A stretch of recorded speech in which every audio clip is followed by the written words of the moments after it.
अभी हाल ही में NEET PG का रिजल्ट आया है और अब बस कुछ ही दिनों में नीट पीजी की काउंसलिंग भी शुरू होने वाली है।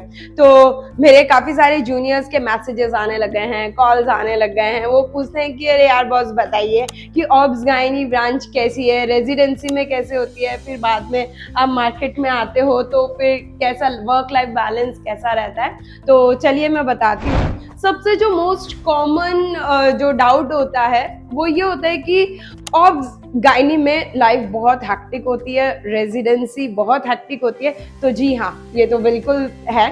और वो ऑब्स गायनी में ही नहीं, बाकी और जो क्लिनिकल ब्रांचेस है जैसे कि सर्जरी हो गई, पीडिया हो गई या मेडिसिन हो गई, ये सारी ब्रांचेस में आपकी रेजिडेंसी तो हैक्टिक ही रहती है। और फिर कुछ हद तक ये डिपेंड करता है कि आपने कौन सा मेडिकल कॉलेज लिया है, वहाँ का रोस्टर कैसा बनता है, वहाँ का वर्क कल्चर कैसा है। तो हैक्टिक तो जी बिल्कुल रहने वाली है आपकी रेजिडेंसी। और दूसरी बहुत इंपॉर्टेंट चीज़ होती है कि बोलते हैं कि ऑब्स गायने में काफ़ी ज़्यादा मेडिको लीगल चीज़ें होती है, बहुत ज़्यादा क्योस रहता है। तो ऐसा बिल्कुल भी नहीं है। अगर आप एकदम सही प्रैक्टिस करते हैं, एकदम क्लीन प्रैक्टिस करते हैं, तो ऐसा कुछ भी नहीं है। आप प्रोटोकॉल्स के अकॉर्डिंग प्रैक्टिस करते हैं तो आपको मेडिको लीगल चीज़ों का सामना काफ़ी कम करना पड़ेगा। But if your practice is correct then you can face all these things, है ना। तो और रही बात तो सिर्फ ऑब्स गायनी की ही नहीं, मेडिको लीगल केसेस तो डरमा में भी होने लग गए हैं। तो डोंट वरी अबाउट इट।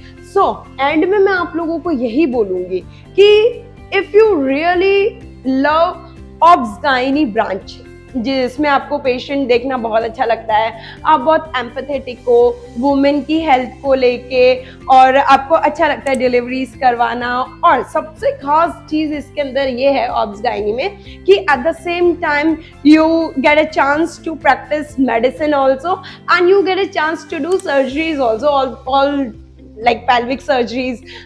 काफ़ी सारे आजकल तो काफ़ी मॉडलिटीज़ आ गई है, आपको अपने आप को लैब में भी एक्सेल करने का मौका मिलता है। और हाँ, कुछ लोग होते हैं जिनको कि एकदम चाहिए होता है कि वर्क लाइफ बैलेंस चाहिए, तो उस केस में आप फर्दर जैसे कि इनफर्टिलिटी हो गई है, आजकल नीट एसएस के एग्जाम होने लगा है, तो आप रिप्रोडक्टिव मेडिसिन कर सकते हैं, फीटल मेडिसिन कर सकते हैं, और बहुत अच्छा वर्क लाइफ बैलेंस उसके अंदर होता है, जिसके अंदर कि आप 9 to 5 वाली जॉब कर सकते हैं।